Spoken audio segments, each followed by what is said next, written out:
تو بھی ایک طرح سے کہتے ہیں نظر بندی ہوتی ہے، وہ چیز تو نہیں بدلتی لیکن نگاہوں میں کچھ تبدیلی آ جاتی، دیکھنے کا انداز بدل جاتا ہے.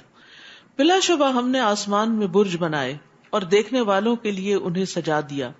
مراد ہے وہ ستارے جو ظاہر ہوتے. عربی زبان میں برج یا بروج کا لفظ ہوتا ہے نا، وہ ظاہر ہونے کے لیے، نمایاں ہونے کے لیے. اسی لیے قرآن مجید میں آتا ولا تبرجن تبرج الجاہلیت الاولی، کہ مسلمان عورتیں پرانی جاہلیت کی طرح اپنی زینت کو نمایاں نہ کریں، ظاہر نہ کریں. تو یہ بروج وہ ہیں کہ جو روشن ستارے ہیں جو ہمیں نظر آتے ہیں. تو ہم نے یہ دیکھنے والوں کے لیے انہیں سجا دیا ہے اور ہر شیطان مردود سے اسے محفوظ کر دیا. ہاں، اگر شیطان چوری چھپے سننا چاہے تو ایک چمکتا ہوا شعلہ اس کے پیچھے لگ جاتا ہے. اللہ سبحانہ وتعالیٰ جو فرشتوں کو احکامات دیتے ہیں تو اس وقت فرشتوں کے اوپر ایک بے ہوشی کسی کیفیت طاری ہو جاتی ہے اور انہیں ایک خاص قسم کی آواز سنائی دیتی ہے. پھر جب وہ ہوش میں آتے ہیں تو مقرب فرشتوں سے پوچھتے ہیں کہ ہمارے رب نے کیا نازل کیا، ہمارے لیے کیا حکم ہے، اور پھر وہ ایک کے بعد ایک کو وہ حکم آگے دیتے چلے جاتے ہیں. اتنے میں شیاطین بھی وہاں گھسنے کی کوشش کرتے ہیں اور وہ جو احکامات الہی، یعنی دنیا میں کس کو موت آنی ہے، کہاں زلزلہ آنا ہے، کہاں بارش برسانی وغیرہ وغیرہ، اس طرح کی جو خبریں آگے ٹرانسمٹ کی جا رہی ہوتی ہیں، اس میں سے کچھ نہ کچھ سننے کی، چوری کرنے کی کوشش کرتے ہیں تاکہ آ کے کاہنوں کو وقت سے پہلے بتا دیں اور کاہن اس میں 100 جھوٹ ملا کے لوگوں کو بتائیں اور اس طرح وہ غیب دانی کا دعویٰ کریں. تو یہاں فرمایا گیا کہ بہت دفعہ ایسا ہوتا ہے کہ شہاب ثاقبین، یہی ستارے ٹوٹ گرتے ہیں شیاطین کے اوپر، ان کو جلا کے رکھ دیتے ہیں. اور زمین کو ہم نے پھیلا دیا اور اسی میں سلسلہ ہے کو جما دیے، ماؤنٹین رینجز ہیں، اور اس میں سے ہر مناسب چیز کو ہم نے اگایا. اور اسی زمین میں ہم نے تمہارے لیے بھی سامان معیشت بنا دیا اور ان کے لیے بھی جن کے تم رازق نہیں ہو. یعنی زمین صرف تمہارے رزق کا سامان نہیں کرتی بلکہ اس میں ساری مخلوق کا. یعنی بعض اوقات انسان حیران ہوتا ہے نا کہ اتنی ورائٹی ہے مخلوق کے اندر، انسانوں کے علاوہ جو حیوانات ہیں، چرند پرند ہیں، چیونٹیاں ہیں، مچھلیاں ہیں، اور ہر ایک کی ضرورت فرق ہے. تو اللہ سبحانہ وتعالیٰ نے ان سب کا بھی بندوبست کر رکھا ہے. وَإِن مِّن شَيْءٍ إِلَّا عِندَنَا خَزَائِنُهُ وَمَا نُنَزِّلُهُ إِلَّا بِقَدَرٍ مَّعْلُومٍ. کوئی بھی ایسی چیز نہیں جس کے خزانے ہمارے پاس نہ ہو، اور اسے ہم ایک جانی پہچانی مقدار کے مطابق ہی نازل کرتے ہیں. یعنی ہر چیز کے خزانے ہمارے پاس، کمی کسی چیز کی نہیں، لیکن ہم اپنی تدبیر کے مطابق پلاننگ کے ساتھ نازل کرتے ہیں کہ کس جگہ کتنی بارش اترنی ہے، کس جگہ کتنا غلہ اگایا جائے گا، کہاں کتنا شہد پروڈیوس کیا جائے گا. اصل پلاننگ اللہ سبحانہ تعالیٰ ہی کی ہے. اور پھر یہ آیت جو ہے نا، یہ انسان کا بڑا حوصلہ بڑھاتی ہے. انسان بعض اوقات اللہ تعالیٰ سے دعا کرتے ہوئے اور لمبے عرصے تک دعا کرتے ہوئے جب دعا قبول نہیں ہوتی تو مایوس بھی ہونے لگتا ہے اور پریشان ہوتا ہے اور یہ سوچتا ہے کہ شاید میری کبھی سنی نہیں جائے گی، یا نعوذ باللہ شیطان دل میں یہ بھی ڈالتا ہے کہ شاید اللہ تعالیٰ کے پاس ہے نہیں، نعوذ باللہ. فرمایا نہیں، کوئی چیز ایسی نہیں جس کے خزانے نہ ہو. تو پھر جب اللہ تعالیٰ خزانوں کا مالک ہے پھر ہمیں کیا کرنا چاہیے؟ مانگنا چاہیے کہ اللہ تیرے پاس تو خزانے ہیں، ان میں سے تھوڑا سا بھی تو ہمیں عطا کرے گا تو تیرے خزانوں میں پھر بھی کمی نہیں ہوگی. لیکن اللہ سبحانہ وتعالیٰ ہر ایک کے کہنے پہ وہ سب کچھ اتار کیوں نہیں دیتا؟ کیونکہ اگر ہر ایک کی ہر بات مان لی جائے تو زمین فساد سے بھر جائے، لوگوں کے پاس اتنے ریسورسز آ جائیں کہ وہ بگڑ کے رہ جائیں. اور ابھی آپ دیکھیں کہ جن ممالک میں جن لوگوں کے پاس زیادہ ریسورسز ہیں وہ بعض اوقات ان کو کس طرح ابیوز کر رہے ہیں، کس طرح مس یوز کر رہے ہیں، کس طرح ریسورسز کو ضائع کر رہے ہیں. تو اللہ سبحانہ وتعالیٰ پھر ایک حد تک ہی دیتا ہے.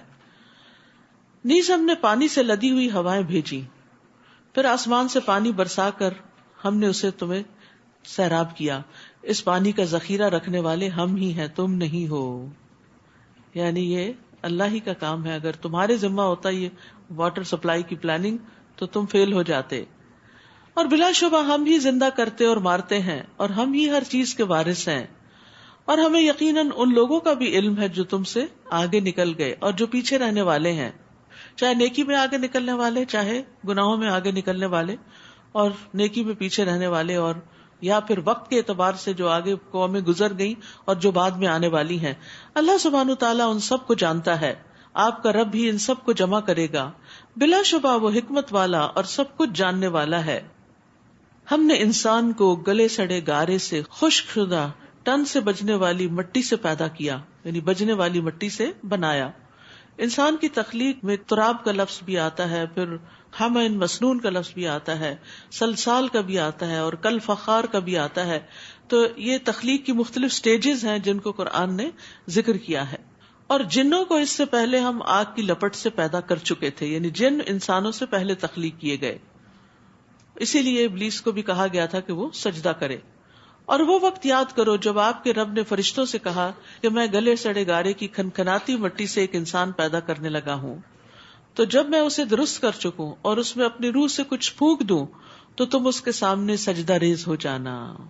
تو انسان اگرچہ گارے والی مٹی سے پیدا کیا گیا ہے، لیکن پاکیزہ روح پھونکنے کی وجہ سے انسان کو باقی ساری مخلوقات پہ شرف حاصل ہو گیا.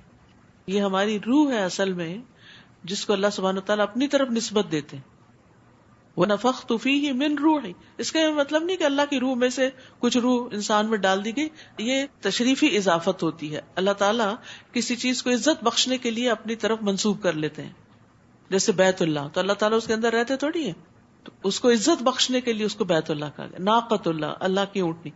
تو اسی طرح اللہ کی طرف سے آئی ہوئی روح جو ہے یہ انسان کو عزت بخشنے کے لیے.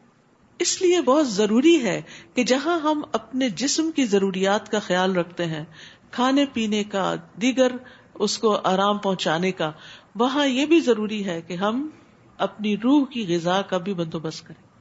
تو روح کی غذا قرآن ہے. روح اس کے بغیر نہ قرار پکڑتی ہے، نہ سکون پاتی ہے، اور نہ ہی اس کو آپٹیمائز کیا جا سکتا ہے کہ اس سے بھرپور فائدہ اٹھایا جائے. کیونکہ جب روح سٹارو کرتی ہے، یعنی اس کو بھرپور غذا نہیں ملتی قرآن کی، دین کی، اللہ کے ذکر کی، تو پھر وہ فاقوں میں مبتلا ہو جاتی ہے، سٹارو کرنے لگتی ہے. اور پھر اس کا ہمارے دل پر بھی اثر ہوتا ہے. سب سے پہلے کہ دل میں وحشت آ جاتی ہے. تو اس کا حل اور اس کا علاج یہی ہے کہ اس روح کو اتنا سیراب کیا جائے. اور پھر آپ دیکھیے جیسے جسمانی ضرورتیں ہر ایک کی الگ الگ ہوتی ہیں نا، ایسی روح کی ضرورتیں بھی الگ الگ ہوتی. کچھ لوگ تھوڑا سا بھی کھا کے سیراب ہو جاتے ہیں. اب پتہ نہیں آپ میں سے کس کس نے آج سحری کھائی ہے اور کس کس کو نوزیا ہو رہا تھا اور اس نے بمشکل 1-2 چمچ ہی لیے ہوں گے، کیونکہ سحری کے وقت کھانا بڑا مشکل کام ہوتا ہے. اور یہ ایک یعنی اللہ سبحانہ تعالیٰ کی طرف سے روزے کے ذریعے ہمیں جو تربیت ہماری مقصود ہے اس میں یہ بھی ہے کہ جب دل نہ چاہ رہا ہو، جو کام بڑا ہی مشکل لگے، اس کو بھی اللہ کی خاطر کر لو، ثواب سمجھ کے کر لو، تو اس میں بھی برکت ہوگی. اسی لیے کیا کہا، سحری کھاؤ، سحری کھانے میں برکت. اگر کچھ نہیں کھا سکتے، پانی کے 2 گھونٹ ہی پی لیں، 2 کھجور کھا لیں، لیکن اس وقت اس کی برکت سے ضرور فائدہ اٹھائیں.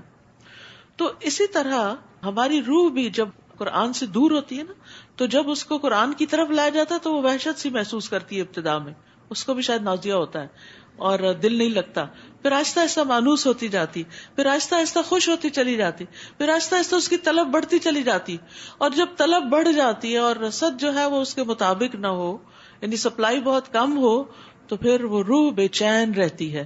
اسی لیے بعض لوگوں کو کہتے ہیں نا یہ بے چین روح ہے.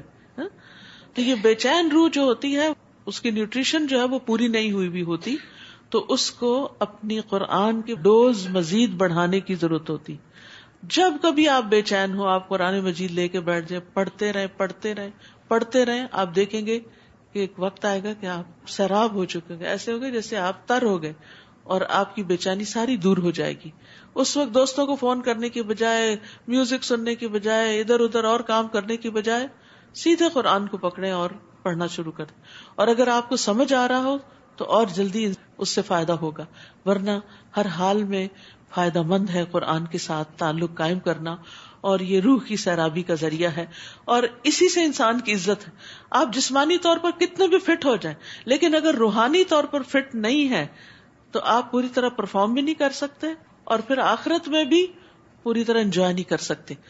یعنی انسان کی جو کیفیت دنیا میں ہوگی، جو موت کے وقت ہوگی، جس پر اختتام ہوگا، وہی کیفیت اس کے ساتھ آگے جائے گی، اور وہی کیفیت پھر قبر کے اندر ہوگی، اور وہی کیفیت پھر آخرت میں ہوگی. یعنی مرنے کے بعد کوئی طریقہ ایسا نہیں کہ آپ اپنی بے چین روح کو قرار دے دیں. آج وقت ہے، آج موقع ہے. تو رمضان سے بھی بھرپور فائدہ اٹھائیے، اور ویسے بھی صرف رمضان تک کی نہیں، بعد میں بھی اس سے فائدہ اٹھاتے رہیں. تو اسی روح کی وجہ سے اللہ سبحانہ و تعالیٰ نے ملائکہ کو حکم دیا، ملائکہ اور باقی مخلوق کو، کہ وہ انسان کے آگے مسخر ہو جائے، سجدہ کرے، آگے جھک جائے. فسجد الملائکۃ کلھم اجمعون، چنانچہ سب کے سب فرشتوں نے آدم کو سجدہ کیا سوائے ابلیس کے، جس نے سجدہ کرنے والوں کا ساتھ دینے سے انکار کر دیا. اللہ تعالیٰ نے فرمایا، ابلیس تجھے کیا ہو گیا کہ تو نے سجدہ کرنے والوں کا ساتھ نہ دیا؟ وہ بولا، مجھے یہ گوارا نہ ہوا کہ میں ایسے انسان کو سجدہ کروں جسے تو نے گلے سڑے گارے کی کھنکھناتی مٹی سے پیدا کیا. روایات میں آتا ہے کہ ابلیس بہت عبادت گزار تھا اور جنات کا سردار تھا، اور اس کی بڑی سنی جاتی تھی، اور بہت لیڈرشپ کوالٹیز تھیں اس میں، اور بہت کچھ یعنی اس کے ٹریٹس بتائے جاتے ہیں. باقی چیزوں میں اللہ تعالیٰ کی بات ماننے والا، لیکن جب یہ حکم دیا کہ انسان کے آگے جھکو، آدم کے آگے سجدہ کرو، تو بگڑ بیٹھا. اصل میں یہ اس کا بھی ایک امتحان تھا. اور یاد رکھیے کہ یہ صرف ابلیس کا ہی امتحان نہیں ہوتا. ہم سب بھی بہت اچھے ہوتے ہیں، بڑے نیکی کے کام، نمازیں پڑھ رہے ہیں، تراویح پڑھ رہے ہیں، روزے رکھ رہے ہیں، صدقہ خیرات کر رہے ہیں، اچھے اچھے کام کر رہے ہیں، لیکن کوئی ایک چیز ہماری مرضی کے خلاف ہو جاتی ہے. اس وقت ہمارا رویہ کیا ہوتا ہے؟ اس وقت ہم کتنا بگڑتے ہیں.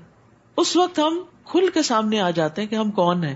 یعنی بہت سے لوگ عام حالات میں بڑے اچھے ہوتے ہیں، لیکن جب ان کی انا پہ یا ان کے کبر پہ کوئی زد پڑتی ہے تو وہ بگڑ جاتے ہیں.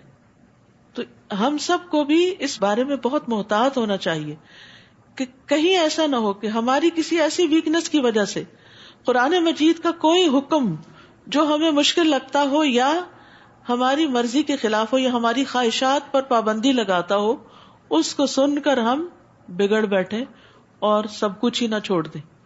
تو ہر انسان کا امتحان ہوتا ہے. یہ ابلیس کا امتحان اس لیے لیا گیا تھا تاکہ اس کا اصل اندر باہر آ جائے، کیونکہ جس کے دل میں رائی برابر بھی تکبر ہو وہ جنت میں نہیں جا سکتا. یہ حدیث تو سب نے سن رکھی ہے نا. انسان کہتا ہے کہ اتنی چھوٹی سی چیز انسان کو جنت میں داخلے سے محروم کر دے گی. ہاں، جب وہ سزا بھگت لے گا تو نکال بھی لیا جائے گا، لیکن کیوں؟ اس لیے کہ یہ جو تکبر ہے نا، اپنے آپ کو بڑی چیز سمجھنا، یہ انسان کے لیے بہت سی خرابیوں کا باعث. جتنی بھی انسان کے اندر برائیاں جنم لیتی ہیں اس تکبر کی وجہ سے لیتی. تھوڑا ہو تو تھوڑی برائیاں ہوں گی اخلاقی، زیادہ تکبر ہو تو زیادہ بڑی بڑی برائیاں جنم لیں گی. بد اخلاقی، بدتمیزی، گالی گلوچ، غصہ بہت زیادہ کرنا، مار پٹائی، چھوٹی چھوٹی باتوں پہ آپے سے باہر ہو جانا، چیخنا چلانا، انسانوں کو کچھ نہ سمجھنا، ان کے حقوق ادا نہ کرنا، ان پہ ظلم کرنا، یہ سب کچھ تکبر کی وجہ سے ہوتا ہے. تو اللہ سبحانہ وتعالیٰ بندے پہ امتحان ڈال ڈال کے اس کے اس تکبر کو ختم کرنا چاہتے ہیں تاکہ وہ جب اللہ کے پاس جائے تو اس کا دل پوری طرح مومن ہو. تو ہمیں اپنا جائزہ خود لیتے رہنا چاہیے کہ قرآن کا کون سا حکم ہمارے لیے ایک امتحان ہے اور ہم اس کو ماننا نہیں چاہتے. کیونکہ تکبر کا کیا معنی بتایا جاتا ہے؟ بطر الحق وغمط الناس، حق کا انکار.